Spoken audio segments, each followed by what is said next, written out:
আসসালামু আলাইকুম। সবাইকে স্বাগতম জানাচ্ছি সানাফ ট্রাভেল ব্লগ থেকে নতুন আরেকটি ইন্ডিয়া ভিসা রিলেটেড ব্লগে।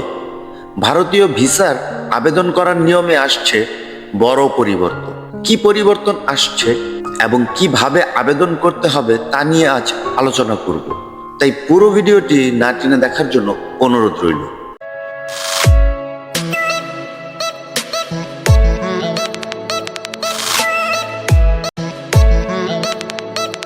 ভিসা আবেদন করার নিয়মে আসছে বড় পরিবর্তন। নতুন নিয়মে আবেদন না করলে আবেদনটি বাতিল হয়ে যাবে। তাই সকল ভিসা প্রত্যাশীরা নিয়ম জেনে আবেদন করবেন, যেন আপনার আবেদনটি বাতিল বলে গণ্য না হয়। নতুন নিয়মে আবেদন করলে অবশ্যই আপনার কাঙ্ক্ষিত ভিসাটি পেয়ে যাবেন।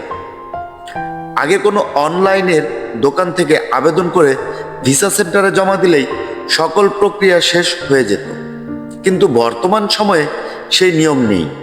বর্তমানে ভারতীয় ভিসার জন্য সকল কাগজপত্র অনলাইনে ভেরিফাই করে নিতে হবে। বিশেষ করে মেডিকেল ভিসার জন্য সকল ডকুমেন্ট অনলাইনে ভেরিফাই করতে হবে। অনলাইন থেকেই অনেকেই ফেক ডকুমেন্ট সাবমিট করে ভিসার জন্য আবেদন করত। তাই নতুন এই নিয়ম করা হয়েছে বোঝানোর জন্য যে আপনার সকল ডকুমেন্ট অরিজিনাল।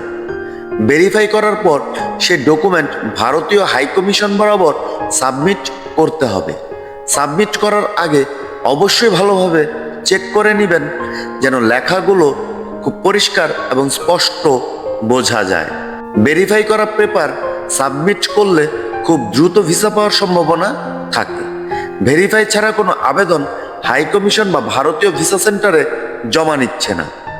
ভুলবশত জমা নিয়েও গেলে সেটা পরবর্তীতে বাতিল হয়ে যাবে। তাই যে কোনো অনলাইনের দোকান থেকে আবেদন করা থেকে বিরত থাকুন।